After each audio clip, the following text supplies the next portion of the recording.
दुनिया को पहचानिए। अरे जोर से बोलो, दुनिया को पहचानिए, सुन्नी बनकर रहिए।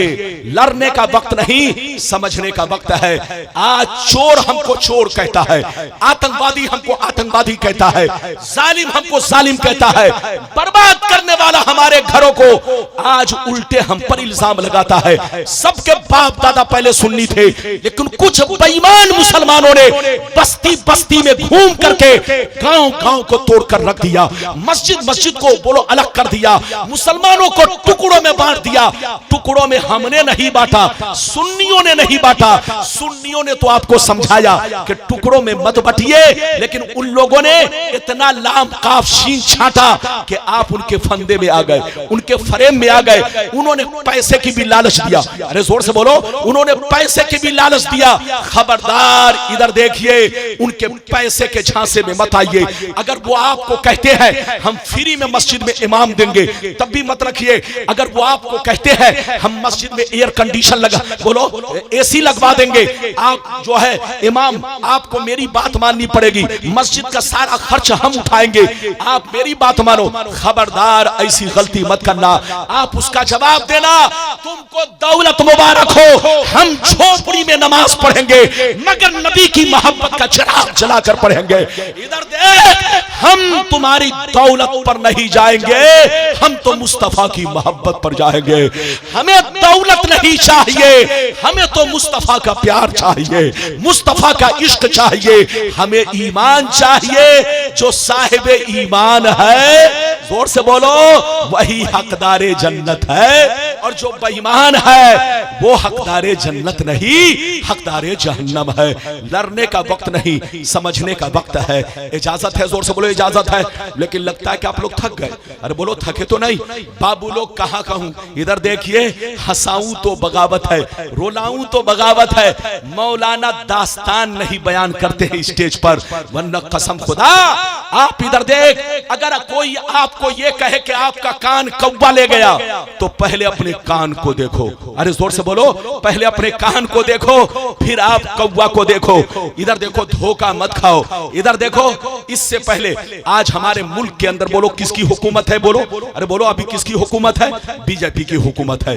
इससे पहले किसकी थी? जोर से बोलो, कांग्रेस की। अब यह बताइए, कांग्रेस ने जो जो काम किया, इधर देखिए, जो जो काम किया, आज जो भी हो, जैसा भी हो, आज चाहे देखिए, पार्टी पार्टी की नजर में एक दूसरे पर इल्जाम लगाता है। अरे बोलो, इल्जाम लगाता है कि नहीं? इधर देखिए, बोलो, जो नोट बोलो 1000 का था, पावर देखिए कैंसिल कर दिया गया।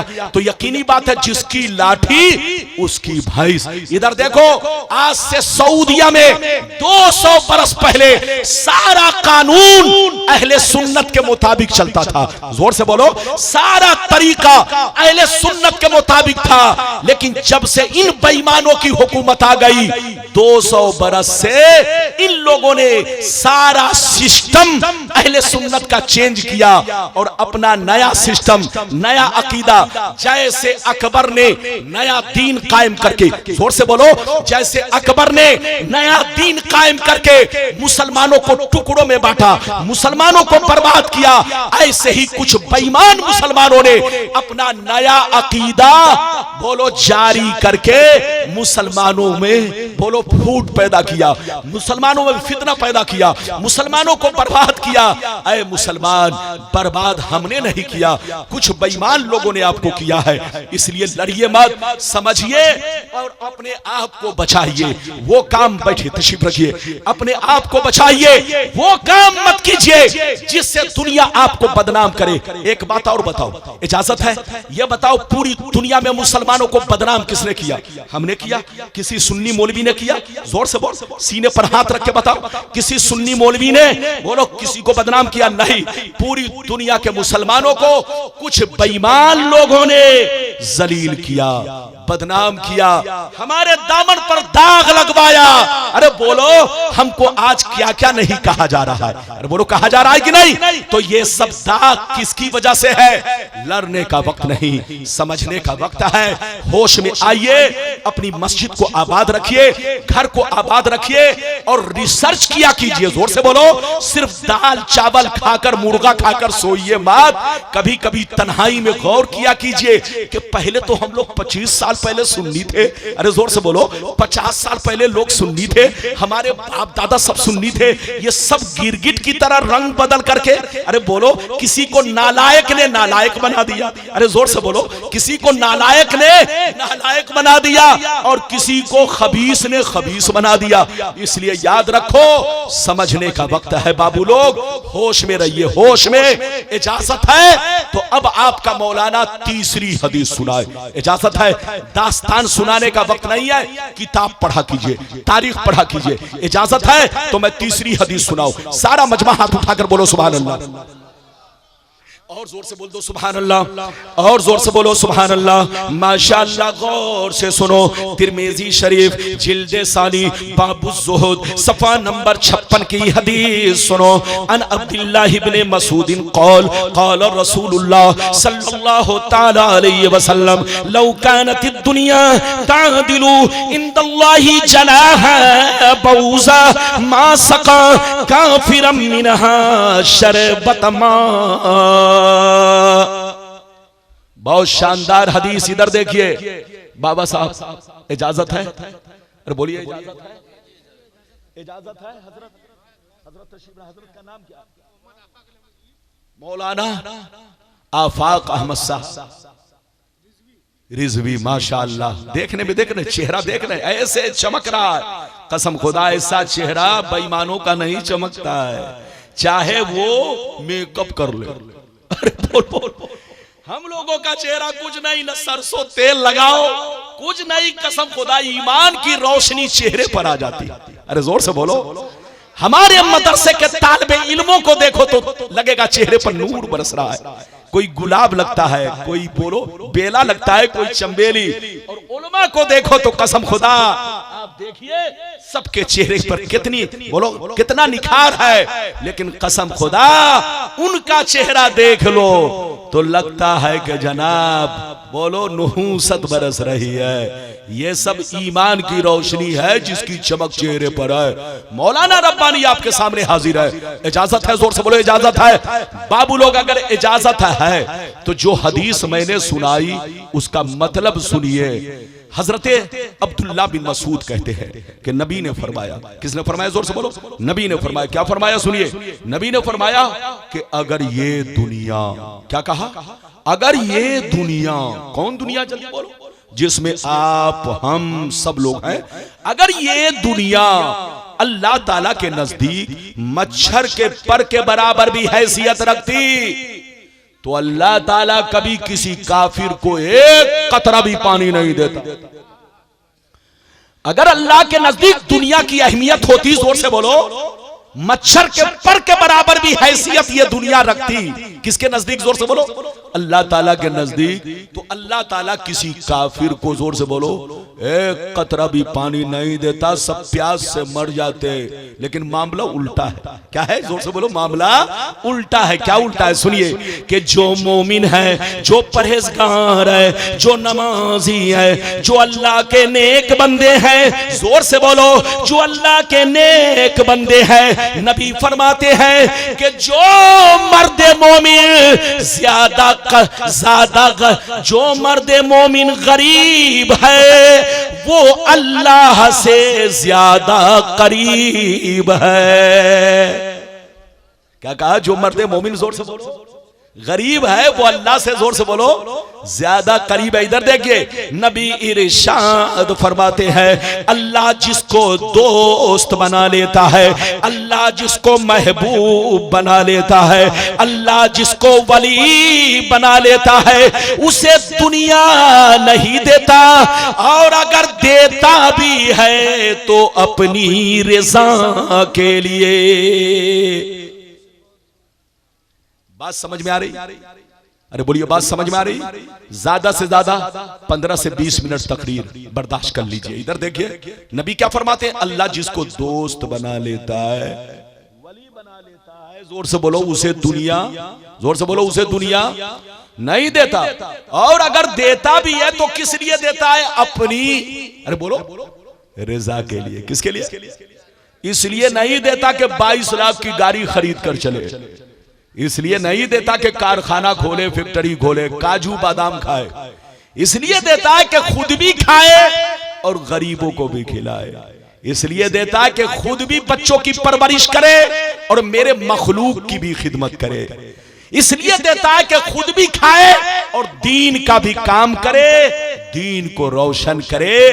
ये है बुजुर्गों की जिंदगी। हम लोग पैसे कमाते हैं, हम लोग दौलत कमाते हैं, तो जहां 2 लाख रुपए आया इधर देखिए तो फौरन सोचते हैं मार्केट बना दे। अरे बोलो, फौरन सोचते हैं एक गाड़ी निकाल ले। अरे जोर से बोलो। जहां 10 लाख रुपए आ गए सोचते हैं कि बहुत बड़ा बोलो मकान बना ले। तो हम लोगों का नजरिया नेचर अलग है, मगर अल्लाह वालों की जिंदगी देखिए। फारूक आजम ने भी दौलतें कमाई, सिद्दीक अकबर ने भी दौलतें कमाई। जोर से बोलो। जितने सहाबा किराम सब ने कारोबार किया, बिजनेस किया, लेकिन उनके कारोबार का मकसद दुनियादारी नहीं, उनके कारोबार का मकसद था हुसूल दीन, अल्लाह को राजी करना। जोर से बोलो। अल्लाह को राजी करना, अल्लाह की मोहब्बत में अपने पैसों को खर्च करना। यह दारुल उलूम आपके सामने है। और बोलो है कि नहीं? मदरसा को देखा तो बड़ा रहम आ गया। मैंने कहा मौलाना, नाम बताइए, मौलाना अफजल रजा साहब उस मदरसे के मोहतमीम है। मैंने कहा कि जनाब अफजल साहब बताइए ये मदरसा इस हाल में क्यों है, इसको तो माशाअल्लाह अच्छे अंदाज में होना चाहिए। कहा कि इलाके के लोग अगर साथ देंगे तब ना ये मदरसा आगे बढ़ेगा। मैंने कहा अफजल साहब आप गांव वालों को बताइए, अगर मदरसा ना होता तो कोई हाफिज पैदा नहीं होता, मदरसा ना होता तो आलिम पैदा नहीं होता। आज दुनिया भर में जो उलमा देख रहे हो, हुफ्फाज देख रहे हो, ये सब दारुल उलूम की देन है। माशाअल्लाह आप तशरीफ रखें। इजाजत है? जल्दी बोलिए, इजाजत है? बैठिए। माशाअल्लाह इधर देखिए तो अपने दारुल उलूम का ख्याल रखा कीजिए, अपने मदरसों का ख्याल रखा कीजिए। मेरी तरफ देखिए बाबू लोग, इजाजत दीजिए। मैं ये अर्ज कर रहा था, कहने का मंशा ये है, इधर देखिए मैं ये अर्ज कर रहा था, अल्लाह ताला जब अपने नेक बंदों को पैसा देता है तो अपनी रजा के लिए। हाथ उठाकर बोलो किसके लिए? और बोलो किसके लिए? अपनी रजा के लिए। ओ जनाब, उन जनाब को उठाइए। अल्लाह बहुत सुस्त पड़ गए। अरे 10 मिनट तो थोड़ा और जाग जाओ बाबू, 10 मिनट और जाग कर बैठो। इधर देखिए मौलाना 9 दिन के बाद कल रात में पहुंचाऊं, थका हूं, लेकिन सुबह फिर आपके गांव के लिए निकल गया।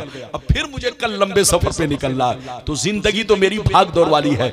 आप अगर सुनेंगे तो मैं मेहनत करके अपनी बातें आप तक पहुंचाऊंगा। इधर देखिए हदीस अभी सुनाऊंगा आपको 2 मिनट में, लेकिन एक बड़ा अच्छा वाकया सुनिए, इजाजत है? बड़ा अच्छा वाकया। इधर देखिए इस वाकया को मलफूजात आला हजरत के हिस्से अव्वल में पेज नंबर 94-95 पर इस वाकया को बयान किया गया। हिस्से अव्वल में मलफूजात के क्या है सुनिए। 2 बुजुर्ग थे, जल्दी बोलिए। 2 बुजुर्ग थे।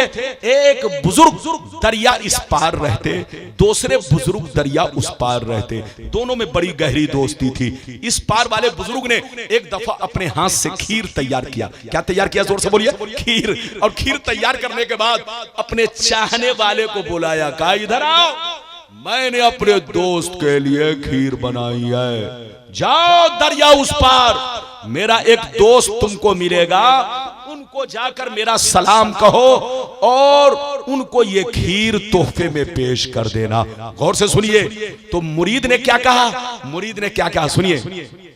मुरीद ने कहा हुजूर आपका हुक्म सर आंखों पर।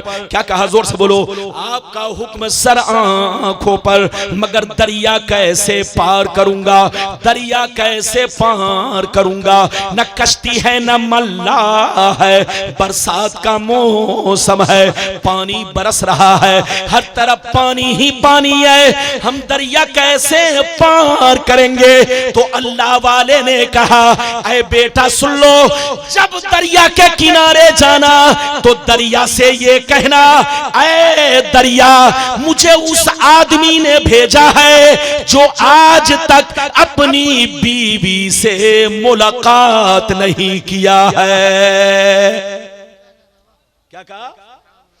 जैसे दरिया के किनारे जाना तो दरिया से ये कहना, ऐ दरिया मुझे उस आदमी ने भेजा है जो आज तक अपनी बीवी से मुलाकात नहीं किया है। जैसे इतना कहोगे तो दरिया का पानी तुमको रास्ता दे देगा। यह आदमी सुना तो बड़ा परेशान, या अल्लाह हजरत की शादी हो गई है, हजरत साहिबे औलाद हैं, हजरत साहिबे औलाद हैं और इस तरह फरमा रहे हैं। आखिर मामला क्या है?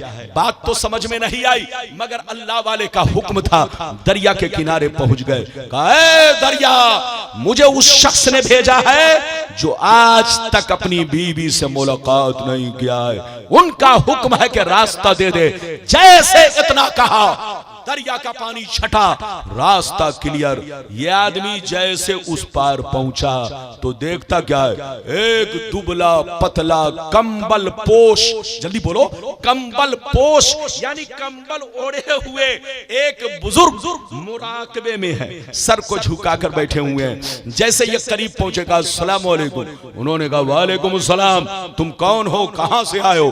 कहा सरकार, आपके दोस्त ने आपके लिए तोहफे में खीर बनाकर भेजा है। कहा अच्छा, मेरे दोस्त ने मेरे लिए खीर बनाकर भेजा है, तो लाओ देखता हूं मेरे दोस्त की खीर कैसी है। आपने हाथ धोया, बिस्मिल्लाह किया और खीर खाना शुरू कर दिया। जब खीर खा चुके तो कहते हैं जाओ जाओ, अब काम हो गया। नौजवान रोने लगा, सरकार जाऊं कैसे, दरिया लबालब है, बरसात का मौसम है, न कश्ती है न मल्ला है, उधर से तो आ गया मगर इधर से जाऊं कैसे। तो अब इन्होंने मुस्कुराकर क्या कहा सुनिए, मुस्कुराकर क्या कहा सुनिए। इन्होंने कहा ऐ बेटा सुन लो, ऐ बेटा सुन लो, अब दरिया के किनारे जाना तो दरिया से इतना कहना, ऐ दरिया, मुझे उस आदमी ने भेजा है जो 30 साल से कुछ भी नहीं खाया है। क्या कहा? जोर से बोलो, कितने साल से? मौलाना अफजल साहब तो एकदम चुपचाप रोजा रख के बैठे हुए हैं। अरे हजरत कुछ तो बोलिए, इजाजत है? अरे जोर से बोले, इजाजत है? क्या कहा? दरिया से जाके क्या कहना, जल्दी बोलो, ऐ दरिया, मुझे उस शख्स ने भेजा है जो 30 साल से कुछ भी नहीं खाया। अब ये आदमी सोच में पड़ गया, या अल्लाह, पहले वाले हजरत ने जो कहा वो तो थोड़ी देर के लिए बात कुछ मानने की है, लेकिन ये तो मेरे सामने की बात है। हजरत खीर खाए और कह रहे हैं कि 30 बरस से कुछ नहीं खाया। आखिर मामला क्या है? बात तो समझ में नहीं आई। इधर देखिए, बात तो समझ, 10 मिनट और बर्दाश्त करो, बात तो समझ में नहीं आई, मगर अल्लाह वाले का हुक्म था। दरिया के किनारे पहुंच गए, दरिया, मुझे उस शख्स ने भेजा है जो 30 बरस से कुछ नहीं खाया, उनका हुक्म है कि रास्ता दे दे। जैसे इतना कहा, दरिया का पानी छटा, बीच में रास्ता बना, ये इस पार पहुंच गया। जैसे इस पार पहुंचा, गौर से सुनिए, देखा वही बुजुर्ग जिन्होंने खीर देकर भेजा था, इस पार खड़े होकर मुस्कुरा रहे हैं। जैसे ये करीब पहुंचेगा, अस्सलाम वालेकुम, उन्होंने कहा वालेकुम सलाम, बेटा क्यों परेशान हो? कहा सरकार, परेशान करने वाली बात तो है, आपकी शादी हो गई है, आपके पास आप साहिबे औलाद हैं, कई कई बच्चे हैं, और आपने फरमाया आज तक बीवी से मुलाकात नहीं किया। उन्होंने मेरे सामने खीर खाई और कह रहे कि 30 बरस से कुछ नहीं खाया। ये परेशान करने वाली बात नहीं है तो क्या है? तो हजरत ने मुस्कुरा कर कहा, बेटा परेशान मत हो, ये परेशान होने वाली बात नहीं है, बल्कि समझने वाली बात है और आंखों से पर्दा हटाने वाली बात है। ऐ बेटा कान खोलकर सुन ले, मैंने भी अपनी जिंदगी में कोई काम अपने लिए नहीं किया, न उसने अपनी जिंदगी में कोई काम अपने लिए किया। ऐ बेटा, जो नफ्स का गुलाम बन जाता है, जो अपने नफ्स का गुलाम बन जाता है, वो हर काम अपने लिए करता है, और जो नफ्स को अपना गुलाम बना लेता है, वो हर काम अल्लाह के लिए करता है, मौला की रजा के लिए करता है। ऐ बेटा सुन ले, हम दोनों नफ्स के गुलाम नहीं है, बल्कि नफ्स हम दोनों का गुलाम है। ऐ बेटा सुन ले, मुझको शादी की जरूरत नहीं थी, मुझको बच्चे की जरूरत नहीं थी, मुझको बीवी की जरूरत नहीं थी, लेकिन ये काम मैंने इसलिए किया ताकि नबी की सुन्नत अदा हो जाए, और उसको खीर खाने की जरूरत नहीं थी, लेकिन थोड़ी सी खीर इसलिए खाई ताकि बदन में कुछ ताकत आ जाए और हम अल्लाह की जम के इबादत करें, अल्लाह को सजदा करे, खूब नमाज पढ़े, खूब नवाफिल पढ़े। तो ऐ बेटा, मेरी जिंदगी भी अल्लाह के लिए, उनकी जिंदगी भी अल्लाह के लिए। कुरान की आयत सुनिए, फिर आगे हदीस सुनाता हूं। इधर देखिए, कुरान कहता है कुल इन्ना सलाती व नुसुकी व महयाया व ममाती लिल्लाहि रब्बिल आलमीन। कुरान कहता है, ऐ रसूल, आप अपने गुलामों से कह दीजिए, ऐ मेरे गुलामों, मेरी नमाज अल्लाह के लिए, मेरी कुर्बानी अल्लाह के लिए, मेरा जीना मरना सब अल्लाह के लिए। जब तुम लोग भी नमाज पढ़ो, रोजे रखो, कुर्बानी करो, कोई भी नेक काम करो तो दिखावे के लिए नहीं, शोबाजी के लिए नहीं। नमाज पढ़ो तो अल्लाह की मोहब्बत में, रोजा रखो तो अल्लाह की मोहब्बत में, बीवी का हक अदा करो अल्लाह की मोहब्बत में, माँ बाप से मोहब्बत करो अल्लाह की मोहब्बत में। जब दुनिया में कोई नेक काम करो तो अल्लाह से ये कहो, सब तेरे लिए, सब तेरे लिए। जब कोई बंदा कहता है सब तेरे लिए, तो रब कहता है तू है मेरे लिए। और इधर देखिए, अल्लाह ताला जिससे कहता है कि तू मेरे लिए है, वही वली बनता है। वही बोलो, वली बनना आसान नहीं है। बोलिए जनाब, वली बनना आसान नहीं है। इधर देखिए, करोड़ों बरस भी इबादत करें तब भी जरूरी नहीं कि आप वली बन जाए। हाँ, अल्लाह अगर चाह लेता है तो एक सजदे से वली बना देता है। ये उसके फजलो करम की बात है। जोर से बोलो, ये उसके फजलो करम की बात है। विलायत बहुत ऊंचा मनसब है, बहुत बड़ा मनसब है। मार्केट और बाजारों में नहीं बिक जाता। या कोई खानका का सज्जादा नशीब बन गया तो ऐसा नहीं है कि वली बन गया, या ये भी जरूरी नहीं कि वली का बेटा वली बन गया। ये सब जरूरी चीज नहीं है। विलायत बहुत ऊंचा मनसब है, बहुत बड़ा मनसब है। अल्लाह जिसको वली बना लेता है, पूरी दुनिया को उनकी नजर में रोशन फरमा देता है। पूरी दुनिया रोशन हो जाती है। अल्लाह का वली बनना आसान नहीं है। हाथ उठाकर बोलो, अल्लाह का वली बनना आसान नहीं है। और अल्लाह जिसको वली बना लेता है, इधर देखिए उसकी शान क्या होती है। कहिए तो हदीस सुना तू मौलाना। अल्लाह, आप लोग मेरे सामने बैठकर इस तरह की हरकत देखिए। तकरीर में ये पहला इत्तेफाक है कि कोई ऐसे बैठा है जैसे लग रहा है कि मिठाई मिलने वाली है। ऐसी गलती मत करो यार, ये नेट है, ये सब बदनामी का घर है। इधर देखो, यहाँ बोलो पूरी दुनिया में बात चली जाए तो हम लोगों को ऐसे इस अंदाज में मत पेश करो। अरे बोलो, सारी दुनिया सो रही है, मौलाना को कब्रिस्तान में ले आए। अरे बोलो, 10 आदमी के बीच में बोल रहे हैं, इजाजत है? जल्दी बोलो, इजाजत है? कम से कम आप मेरा ख्याल रखो, मौलाना के पसीने का ख्याल रखो। मौलाना रब्बानी आपका पूरे भारत में घूमता है, ऐसा नहीं है। मौलाना को पहचानिए। इजाजत है तो आप चंद हदीसें और सुनिए। लेकिन एक बात अर्ज करूं, जोर से बोलो इजाजत है, जोर से बोलो इजाजत है। अल्लाह के वलियों का क्या मर्तबा है? हदीस तो बहुत है, लेकिन एक हदीस सुनाना चाहता हूं। इधर देखिए टुकड़ा, फिर आगे वाली हदीस सुनाऊंगा, बस ज्यादा से ज्यादा 10 मिनट। इधर देखिए, मिशकात शरीफ, जोर से बोलो मिशकात शरीफ, जिल्दे अव्वल, बाबो जिक्रिल्लाह ताला, सफा नंबर 197। कितना जोर से बोलो, सफा नंबर 197। अन अबी हुरैरा रदियल्लाहु तआला अन्हु क़ाल क़ाल रसूलुल्लाह सल्लल्लाहु तआला अलैहि वसल्लम यक़ूलुल्लाहु तआला मन आदाली वलियन फ़क़द आज़तुहु बिल हर्ब व मा तक़र्रबा इलय्या अब्दी बिशैइन अहब्बा इलय्या मिम्मा इफ्तरस्तु अलैहि व मा यज़ालु अब्दी यतक़र्रबु इलय्या बिन नवाफिल हत्ता हत्ता अहबब्तुहु फइज़ा अहबब्तुहु फकुन्तु समअहु अल्लज़ी यस्मउ बिही व बसरहु अल्लज़ी यबसुरु बिही व रिजलहु अल्लज़ी यमशी बिहा व यदहु अल्लज़ी यब्तिशु बिहा व इन सअलनी लऊतियन्नहु व लइन इस्ताज़नी लउइज़न्नहु। जोर से बोल दो सुभान अल्लाह। इजाजत है बाबू लोग? बस इसके बाद एक हदीस, ताकि बात पूरी हो जाए, अधूरी ना रहे, जलसे में आने की मेहनत आपकी वसूल हो जाए। इजाजत है? जोर से बोले इजाजत है। इधर देखिए, इस हदीस का मतलब सुनिए। इधर देखिए, नबी ने इरशाद फरमाया, जोर से बोलो, नबी ने इरशाद फरमाया कि अल्लाह ताला का इरशाद पाक है, हदीस कुदसी है। जोर से बोलो, हदीस कुदसी है।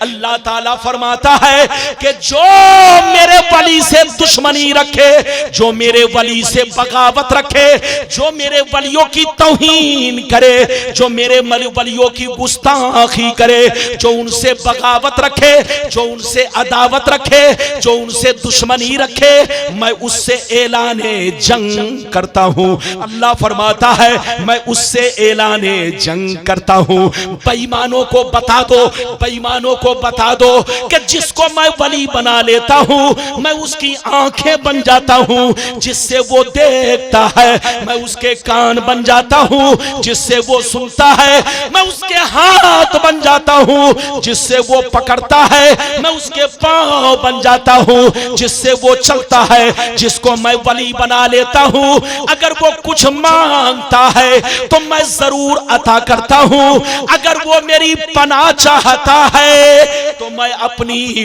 पनाह में ले लेता हूं। ये है वलियों की शान। हाथ उठाकर बोलो, ये है वलियों की शान। अल्लाह ताला फरमाता है कि जब मैं वली बना लेता हूं तो जबान उसकी होती है बोलना, मेरा होता है। इधर देख, जो रब का हो गया वो सब का हो गया, और जिसका रब हो गया उसका सब हो गया। ये अल्लाह के वलियों की शान है। अल्लाह के वली जब तक दुनिया में है तब भी बहार है। जोर से बोलो, तब भी बहार है। और कब्र में चले जाएं, जोर से बोलो, तब भी क्या है? जोर से बोलो, बहार है। आप समझते हो कि जैसे हमारे अब्बा मरकर मिट्टी में मिल गए, दादा मरकर मिट्टी में मिल गए, हो सकता है अल्लाह के वली भी मरकर मिट्टी में मिल गए हो। हजरात याद रखिए, अगर वाकई अल्लाह का वली हो, जोर से बोलो, वाकई जिसको तुम वली जान रहे हो, अगर वाकई वो अल्लाह का वली है तो उनको मिट्टी नहीं खा सकती। वो कब्र में सलामत होते हैं, कुरान भी पढ़ते हैं, नमाज भी पढ़ते हैं, अजान भी होती है उनकी। इधर देखिए, वो कब्र में चमकते दमकते हैं। आप अपनी तरह उनको मत समझा कीजिएगा, बशर्ते के वली हो। जोर से बोलो, बशर्ते के वली हो। आजकल इधर देखिए, लोग जिसको चाहते हैं वली कह देते हैं। विलायत कोई छोटा मनसब नहीं, बहुत बड़ा मनसब है। अल्लाह जिसको अपना बना लेता है उसकी शान ऐसी होती है कि जमीन भी शर्माती है, कीड़े मकोड़े भी शर्माते हैं, पेड़ पौधे भी उनकी बोलो तारीफ करते हैं, ये चूंटियां भी उनके लिए दुआ करती है, ये कीड़े मकोड़े भी उनका एहतराम करते हैं। आपको बिश्र हाफी का वाकया सुनाएगी नहीं? आप नंगे पांव चला करते थे, इधर देखिए, लेकिन जब जंगल में रहते और नंगे पांव चलते तो जिस रास्ते से वो हमेशा आते जाते, कोई भी जंगली जानवर रास्ते में न तो पाखाना करता न पेशाब करता। जिस दिन जानवरों ने पाखाना पेशाब करना शुरू कर दिया तो लोग समझ गए कि लगता है बिश्र हाफी इंतकाल कर गए। अरे जोर से बोलो, लगता है बिश्र हाफी इंतकाल कर गए। अगर वो जिंदा होते तो ये जानवर रास्ते में पाखाना पेशाब नहीं करता। तो अल्लाह के वलियों का एहतराम जानवर भी करता है, लेकिन ये बेईमान गुस्ताखियां कर रहे हैं। और अभी आपने हदीस सुनी, अल्लाह फरमाता है कि जो वली से बगावत रखे मैं उससे ऐलाने जंग करता हूं। और अल्लाह जिससे ऐलाने जंग करे वो जन्नती नहीं है, वो मरदूद जहन्नमी है। इधर देखो, अब आगे वाली हदीस सुनो। कुछ लोग कहते हैं अल्लाह के वली मरकर मिट्टी में मिल गए। हजरात, हदीसें तो बहुत हैं, सुनाऊंगा तो घंटों लग जाएगा, लेकिन जबरदस्ती आपको पकड़ के सुना रहा हूं, इसलिए 10 मिनट में एक हदीस, तकरीर खत्म। अल्लाह के वली कब्र में जिंदा है। इजाजत दीजिए तो हदीस सुना दूं। बहुत हदीसें हैं, लेकिन आखिरी हदीस सुनिए। जिंदगी ने फिर वफा किया तो मुलाकात होगी। सारा मजमा हाथ उठाकर बोलो सुभान अल्लाह।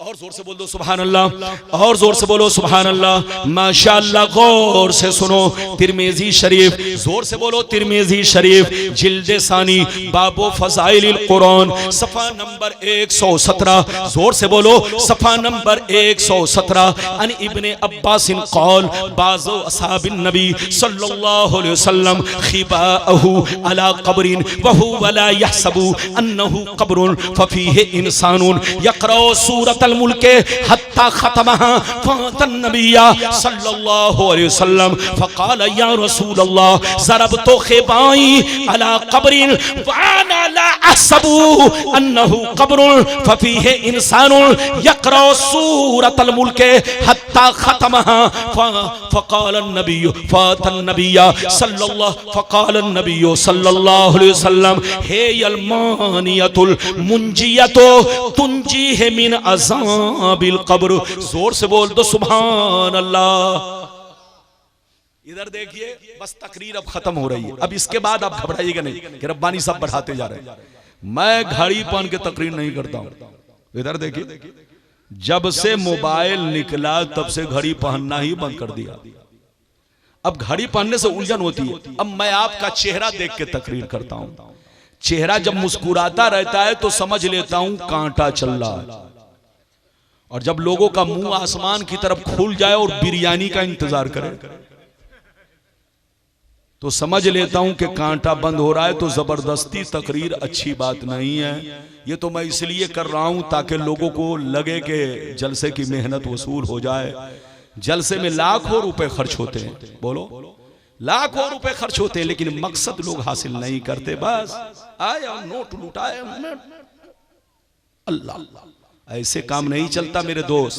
आइए, बैठिए, कुछ सीखिए, बोलो इनाम भी दीजिए, सब कुछ कीजिए, लेकिन इज्जत के साथ बैठिए ताकि लोग आपको देखें तो सबक हासिल करें। बोलिए, हम लोगों को बोलो, हम लोगों का ऐसा तरीका हो कि हमारी महफिल में कोई बैठ जाए तो लगे कि कोई मुसलमान बैठा है। अरे बोलिए, है कि नहीं? तो बाबू लोग ये देखिए, सर पे टोपी भी नहीं लगाए हैं आप। अरे बोलिए, ससुराल जाइएगा तो वो चश्मा लगा के, अरे बोलो, और नबी की महफिल में आए तो टोपी भी सर पे, कम से कम गमछा या तौलिया तो रख लेते। अल्लाह, इजाजत है? बस 5 मिनट में तकरीर खत्म। बाबू लोग सलाम पढ़ के जाइएगा। इधर देखिए, सुनिए। हजरत अब्दुल्ला बिन अब्बास फरमाते हैं कि बास सहाबा जिहाद के मौके से बाहर तशरीफ ले गए। कहां तशरीफ ले गए? जोर से बोलो, बाहर। जब बाहर तशरीफ ले गए, इधर देखिए, तो उन लोगों ने अपना अपना खीमा बनाना शुरू कर दिया। क्या बनाना? अरे बोलिए, क्या? अपना अपना खेमा बनाना शुरू कर दिया। इधर देखिए, जब खेमा लगाने लगे, इधर देखिए, झुग्गी बनाने लगे, झोपड़पट्टी बनाने लगे, तो उनको पहले से मालूम न था कि यहां पर कोई कब्र है। इधर देखिए, पहले से पता न था कि कोई कब्र है। अचानक जब कुदाल चलाने लगे, फरुआ चलाने लगे, तो एक कब्र जाहिर हो गई। जैसे कब्र जाहिर हुई तो सुनिए, इस हदीस में क्या है, सुनिए। यह हदीस तिरमिज़ी शरीफ की है। जैसे कब्र जाहिर हुई, जोर से बोलो, जैसे कब्र जाहिर हुई, उसमें एक इंसान नजर आया, उसमें एक इंसान नजर आया जो जिंदा था। झूम झूम कर कुरान के सूरह मुल्क की तिलावत कर रहा था, सूरह मुल्क को पढ़ रहा था। सहाबा किराम इधर देखिए, वो सहाबी नबी की बारगाह में दौड़ते हुए हाजिर हुए, कहने लगे, या रसूल अल्लाह, पहले से मालूम न था, पहले से जानकारी न थी कि यहाँ पर कोई कब्र मौजूद है, लेकिन जैसे खेमा लगाने लगे, अचानक एक कब्र जाहिर हुई, उसमें एक इंसान नजर आया जो जिंदा था, और झूम झूम झूम कर कुरान के सूरह मुल्क की तिलावत कर रहा था, सूरह मुल्क को पढ़ रहा था। इतना सुनना था, नबी ने इरशाद फरमाया, हे यलमानियतुल मुंजियतो तुंजी है मिन अज़ाबिल कब्र। सरकार ने फरमाया, ओ सहाबा, कुरान पाक में सूरह मुल्क एक ऐसी सूरा है कि जो बंदा इसको पढ़ा करेगा अज़ाबे कब्र से महफूज रहेगा। हाथ उठाकर बोलो सुभान अल्लाह।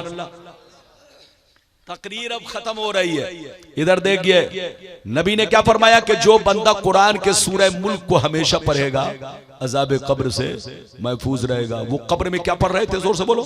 कुरान। कुरान की कौन सी सूरह पढ़ रहे थे, जोर से बोलो? सूरह मुल्क। तो नबी ने क्या कहा कि जो बंदा कुरान के सूरह मुल्क को हमेशा पढ़ेगा अज़ाब कब्र से महफूज रहेगा। तो इस हदीस से दो बातें मालूम हुई। एक बात तो यह मालूम हुई कि अल्लाह वाले सड़ते गलते नहीं, कब्र में कुरान पढ़ा करते हैं। और दूसरी बात यह मालूम हुई, इधर देखिए, कि जो सूरह मुल्क को हमेशा पढ़ेगा अज़ाब कब्र से महफूज रहेगा। ऐ मेरे दोस्त, हदीसें तो बहुत हैं, सुनाऊंगा तो घंटों लग जाएगा और आपका दिल नहीं लग रहा है तो मौलाना का भी दिल अब नहीं लग रहा है। अल्लाह आपको सलामत रखे, आबाद रखे। जहां रहिए जलसे में आइए, जलसे में अदब के साथ आइए, अल्लाह वाले के आस्थाने पर आइए तो फैज हासिल करके जाइए। फैज हासिल करने का तरीका यह है, अच्छी नीयत लेकर आइए। और जोर से बोलो, अच्छी नीयत। सारा दारो मदार नीयत पर है। जोर से बोलो, 1 मिनट की बात है, सारा दारो मदार नीयत पर है। जैसी करनी वैसी भरनी, इन्नमल आमालु बिन्नियात। अच्छी नीयत लेकर आएंगे तो यहां से फैज पाएंगे। और अगर नीयत ठीक नहीं है, घूमने की नीयत है, गुब्बारा खरीदने की नीयत है, मिठाई खरीदने की नीयत है, या बोलो शोबाजी की नीयत है, या टाइम पास करने की नीयत है, तो कोई फायदा नहीं। अल्लाह के वलियों से फैज पाना चाहते हैं तो नीयत घर से दुरुस्त करके निकलिए। इसलिए नीयत पर सारा मामला है। अरे जोर से बोलो, नीयत पर सारा मामला है। नीयत सही तो सब सही। अगर कहिए तो 1 मिनट में एक वाकया सुना दूं। 2 सहाबी, इधर देखिए, 2 सहाबी के दरमियान एक मर्तबा बहस हो गई। बहस क्या हुई, इधर देखिए। एक सहाबी ने मस्जिद के दरवाजे के सामने खूंटा नस्ब कर दिया। क्या कर दिया, जल्दी बोलो? खूंटा नस्ब कर दिया। खूंटा समझते हैं ना? अरे बोलो, खूंटा गाड़ दिया जिसमें जानवर बांधते हैं, उसको क्या बोलते हैं आप लोग? जोर से बोलो, खूंटा। खूंटा जब गाड़ दिया, नस्ब कर दिया, इधर देखिए, तो दूसरे ने आकर उखाड़ दिया। इसलिए दोनों में लड़ाई और बहसो मुबाहिसा शुरू हुआ। दोनों का मुकदमा नबी की बारगाह में पेश हुआ। तो नबी ने पूछा कि तूने गाड़ा क्यों था, तूने उखाड़ा क्यों? तो गाड़ने वाले ने कहा, अल्लाह के रसूल, लोग दूर दराज से मस्जिद में नमाज पढ़ने आते हैं, अपने अपने जानवरों पर सवार होकर आते हैं। मैंने खूंटा इसलिए नस्ब कर दिया, गाड़ दिया कि वो लोग अपने अपने जानवरों को इसमें बांधकर सुकून के साथ नमाज पढ़ा करें, ताकि उनका जानवर भागा ना करे।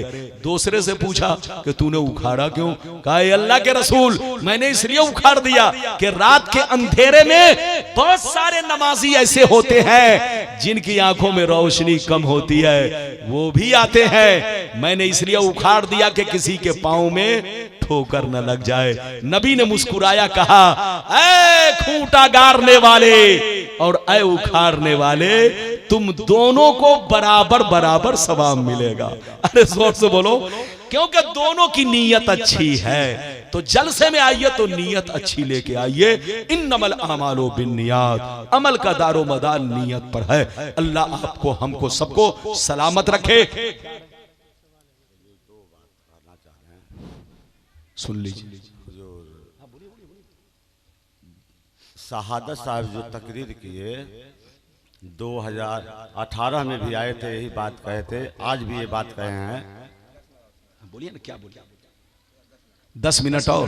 बिलाल बाबू, पहले इनसे बाबा साहब कुछ पूछ रहे हैं। 1 मिनट, बाबा साहब की बात सुन लीजिए, इजाजत है? अरे बोलो, हाथ उठाओ तो बैठो, बैठो बाबू, बाबू बैठो, बैठो। शहादत साहब 2018 में भी आए थे तो ये बात कहे थे, आज भी ये बात कहे हैं कि गांव में कोई पीर आ जाए ठीक ना। जब तक वो मस्जिद में जाएंगे तभी उनको पानी दाना पूछा जाएगा। कोई कलंदरी आ जाए, कोई मस्तानी आ जाए तो कोई तो परख नहीं पाएगा। इसका मतलब बतलाइए हुजूर कि ये कैसे काहे लिए कह रहे हैं कि नहीं उनको पानी तक नहीं पिलाया जाएगा। जो पीर हैं, जो मस्तानी है, कैसे कोई परख पाएगा। नहीं, मौलाना शहादत साहब के कहने का आप उल्टा मत समझिए। जी जी हुजूर जी, हमको समझा। मौलाना शहादत साहब ये हमारी जमात के अच्छे खतीब हैं। इन्होंने जो कहा है आपको तंबीहन कहा कि भाई हजरत आ जाएं तो बढ़कर उनकी खिदमत करो। उनके कहने का मतलब यह है तुम लोग वो रास्ता मत इख्तियार करो कि हजरत आ गए और पानी ढूंढ रहे, तुम लोग पानी नहीं दे रहे। हजरत बोलो फला सामान ढूंढ रहे, तुम नहीं दे रहे हो, तो कम से कम आपके गांव में कोई भी मेहमान आए, उलमा आए, पीर आए, बुजुर्ग आए, उनकी इज्जत करो, उनका एहतराम करो, उनकी खिदमत करो, उनसे दुआएं लो। ये उनका मकसद रहा होगा। अरे बोलिए, यही उनका मस्जिद में न जाए, नमाज न पढ़े तो उनको पानी तक मत पिलाइए। कैसे आप परख पाइएगा कि वो कैसे पहुंचे हुए हैं नहीं है। ओ अच्छा सुनिए, इन्होंने बाबा साहब के कहने का मतलब यह है कि मौलाना शहादत साहब ने यह कहा कि जो पीर मस्जिद में ना जाए, नमाज ना पढ़े। हाँ, दो में सुन लीजिए हुजूर। देखिए हुजूर, बोलिए हुजूर, सुन लीजिए। कोई भी पीर बुजुर्ग आ जाए, हाँ, अगर वो मस्जिद में नमाज ना पढ़े तो उसको पानी ना दिया जाए। अच्छा, तो ये चाहते हैं कि मस्जिद में नमाज ना पढ़े, मस्जिद में नमाज ना पढ़े तो उसको पानी ना पिलाया जाए। पानी ना पिलाया जाए। अभी हुजूर हमारे गांव के, अब आप बैठिए बैठिए बैठिए, बस हो गया। अब रुक जाइए, मसला सुन लीजिए। मसला सुनिए। मस्जिद बनाई गई है जमाअत से नमाज पढ़ने के लिए। हाथ उठाकर बोलो, मस्जिद किसके लिए बनाई गई है? जोर से बोलो।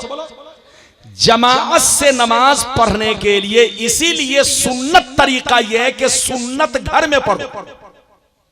सुन्नत तरीका क्या है? जोर से बोल।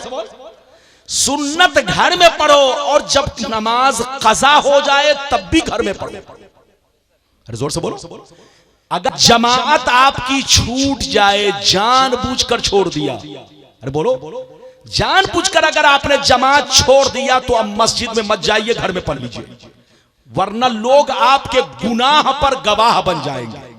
अरे बोलो, अब तक लोगों को पता नहीं है कि आपने कौन सी गलती की है। आपको इधर देखिए, तो जब नमाज कज़ा हो जाए तो मस्जिद में कज़ा नमाज नहीं पढ़नी चाहिए जबकि लोग समझ जाएं कि ये कज़ा पढ़ रहा है। अरे बोलो, अगर लोगों को समझ में आ जाए, जैसे फजर की नमाज कज़ा हो गई, अब सूरज तुलू हुआ, आप दौड़े हुए मस्जिद में जा रहे हैं, तो लोग देखने वाला समझेगा आज सो गया है, फजर की नमाज नहीं पढ़ा है। तो जितने लोग आपके गुनाह को नहीं जानते थे, अरे जोर से बोलो, वो अब सब जान गए, आपके गुनाह पर गवाह बन गए। क्या बन गए? आपके गुनाह पर गवाह बन गए। इसलिए मसला यह है कि जब नमाज कज़ाए, इधर देखो, कज़ाए उम्री हो या ऐसे नमाज कज़ा हो जाए तो आप चुपके से इलाहिदा किनारे में पढ़ लीजिए। अरे बोलिए, इलाहिदा किनारे में पढ़ लीजिए। मस्जिद बनाई गई है जमाअत से नमाज पढ़ने के लिए, और जब जमाअत छूट जाए तो आप आजाद हैं। अरे जोर से बोलो, आप आजाद हैं, चाहे घर में पढ़ें, चाहे मस्जिद में पढ़ें, चाहे मार्केट में पढ़ें, जहां चाहे। हाँ, जमाअत का जब वक्त हो तो मस्जिद में जमाअत से नमाज पढ़ना वाजिब है। हाथ उठाकर बोलो, जमाअत से नमाज पढ़ना वाजिब है। लेकिन जब जमाअत छूट गई तो आपको इख्तियार है, चाहे घर में पढ़ें, चाहे दुकान में पढ़ें, चाहे जहां चाहे मौका मिले पढ़ ले। इधर देखिए, रही बात ये कहना कि मस्जिद में जो ना जाए, तो उनके कहने का मतलब यह था कि जमात का वक्त हो। अरे बोलो, जमात का वक्त हो और कोई जानबूझ करके मस्जिद में जमात से नमाज ना पढ़े, उसको पानी मत दो। ये मौलाना शहादत साहब के कहने का मतलब गलत नहीं है। मौलाना शहादत साहब ने यह कहा होगा कि जब जमात से नमाज पढ़ी जाए और कोई बैठा बात करता रहे और जमात को छोड़ दे, उसको पानी मत दो, क्योंकि उसने वाजिब को तर्क कर दिया।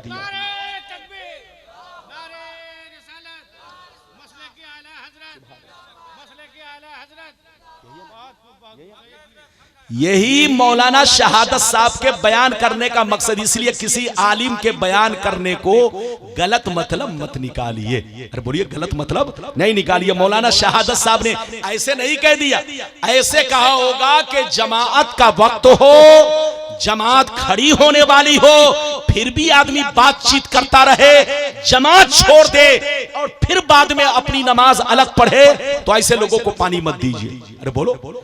लेकिन याद रखिए, मेरी तरफ देखिए, जब जमात छूट जाए, मानकर चलिए मैं मुसाफिर था, मानकर चलिए मैं इलाहाबाद से आया, आपके गांव में पहुंचा कितने बजे, मान के चलिए 8 बजे या 8:30 बजे, जैसे पहुंचा तो जमात हो गई।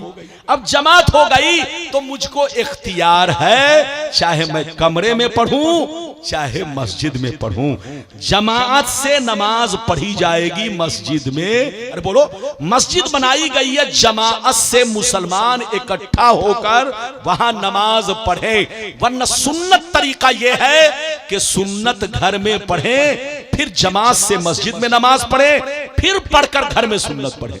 अरे बोलिए, बहरहाल उल्टा मतलब मत निकालिए।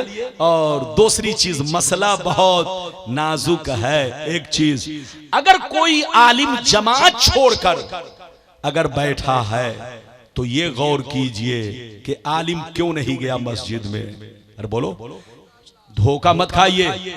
इधर देखिए, मसला समझिए।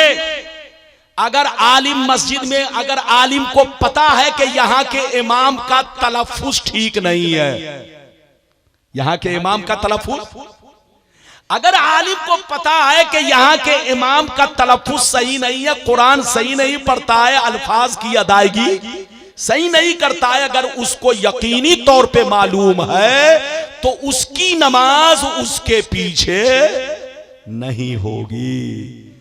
उम्मी की नमाज उम्मी के पीछे हो जाएगी, बशर्ते के उम्मी सीखने की कोशिश करता रहे। और अगर सीखे भी नहीं और काफ को काफ पर दे, शीन को सीन पर दे, साद को साद पर दे, तलफ्फुज बिगाड़ दे जिससे माना बिगड़ जाए, जोर से बोलो, माना बिगड़ जाए तो नमाज ही नहीं होगी, चाहे 1 करोड़ मर्तबा सजदा सहू कर ले। अरे जोर से बोलो, माना बिगड़ गया तो नमाज गई। जोर से बोलो, अगर आपने तलफ्फुज बिगाड़ा और इस तरह बिगाड़ा कि माना बिगड़ गया, माना फासिद हो गया, माना बदल गया, तो नमाज भी गई। तो किसी आलिम पर फतवाबाजी मत किया करो। हम लोग इधर देखिए बहुत मोहतात है, मस्जिद में उसी वक्त जमात के साथ शरीक होते जब पता है कि इमाम बहुत अच्छा है, तलफ्फुज ठीक ठाक है, वरना मस्जिद में इधर देखिए उस वक्त अगर चले जाएंगे और फतवा दे दिया तो पूरे मस्जिद में लड़ाई शुरू हो जाएगी। बोलो, लड़ाई शुरू हो जाएगी कि नहीं? तो याद रखो, तलफ्फुज सही होना, मखरज दुरुस्त होना, अल्फाज का सही अदा करना नमाज में फर्ज है। जोर से बोलो, नमाज में फर्ज है। मौलाना की बहुत लंबी टोपी हो, मौलाना बहुत बड़े अल्लामा हो, मुफ्ती हो, मुहद्दिस हो, सब कुछ हो, लेकिन अगर कुरान के हुरूफ की अदायगी सही नहीं कर रहा है तो उनके भी पीछे नमाज नहीं होगी। अरे जोर से बोलो, उनके भी पीछे नमाज नहीं होगी अगर वो सीखने की कोशिश कर रहे हैं। इधर देखिए, तब तो उनके जैसे लोगों की नमाज उनके पीछे हो जाएगी, मगर उनसे अच्छे कारी की नमाज उनके पीछे नहीं होगी, चाहे वो मुफ्ती साहब क्यों ना हो, चाहे मुहद्दिस साहब क्यों ना हो। नमाज का मसला अलग है। इमाम होने के लिए मुहद्दिस होना जरूरी नहीं, मुफ्ती होना जरूरी नहीं, अल्लामा होना जरूरी नहीं। इमाम के लिए मुत्तकी परहेजगार होना जरूरी और नमाज के मसाइल का जानकार होना जरूरी। जोर से बोलो, नमाज के मसाइल का जो ज्यादा जानने वाला है और जिसका तलफ्फुज ज्यादा सही है वही इमामत का हकदार है, वरना मौलाना पीछे वो आगे रहेंगे। अरे जोर से बोलो, बात समझ में आ रही है? तो नमाज को आसान मत समझिए कि अरे गैरे नथु खैरे। आजकल मत पूछिए, तलफ्फुज ऐसा है कि पढ़िए तो लगता है कि नमाज तोड़ दे। अरे बोलो, कहीं कहीं ऐसा मिलता है कि तलफ्फुज और हुरूफ की अदायगी सही नहीं कर पाते हैं। अल्हम्दुलिल्लाह रब्बिल आलमीन अर्रहमानिर रहीम मालिक यौमिद्दीन बिस्मिल्लाहिर रहमानिर रहीम माज़ल्लाह सदवार माज़ल्लाह अस्तगफिरुल्लाह ला इलाहा। इस तरह के अदायगी लोग करते हैं। याद रखिए, अगर किसी ने अलहम बड़ी हे को छोटी हे से अदा किया, अलहम, तो जानते नमाजें फासिद हो जाएगी, नमाजें नहीं होगी, चाहे कितनो लंबी टोपी पहने हो, चाहे दाढ़ी रखे हो। इधर देखो, नमाज कोई आसान नहीं है। नमाज का इमाम वही बनेगा जो नमाज के मसाइल का ज्यादा जानकार हो, मुत्तकी परहेजगार हो, उसका मखरज तलफ्फुज हुरूफ की अदायगी, जोर से बोलो, सही करता हो। अगर ऐसा है तो उसके पीछे नमाज पढ़ना वाजिब है। जोर से बोलो, उसके पीछे नमाज जमात से पढ़ना, अरे बोलो जमात से पढ़ना वाजिब है। और अगर ऐसा नहीं है तो इलाहिदा, जिनका तलफ्फुज दुरुस्त है उनके लिए हुक्म है कि इलाहिदा ही पढ़े, क्योंकि उनके पीछे नमाज ही नहीं होगी आपकी। अरे बोलो, इसलिए मसला समझिए। अल्लाह आपको सलामत रखे, आबाद रखे। हम लोगों को बुलाइए तो थोड़ा सा इस चीज का ख्याल रखिए। आप लोग आइए, कम से कम हम लोग तो चाहते हैं कि आधा पौन घंटा कौम के ऐसा वक्त हवाले करूं कि कौम हमसे मसाइल कुछ पूछे जो ज़हन में है। ये दावा नहीं कि हर चीज बता दूंगा, ये दावा नहीं कि हर चीज बता दूंगा, लेकिन इतनी कोशिश जरूर रहेगी कि जो ज़हन में है, दिल दिमाग में है, रब ने चाहा तो मैं आपको बताऊंगा। आप पूछेंगे तो आपको जानकारी होगी। अल्लाह ताला आपको सलामत रखे, आबाद रखे, जलसे को कबूल फरमाए।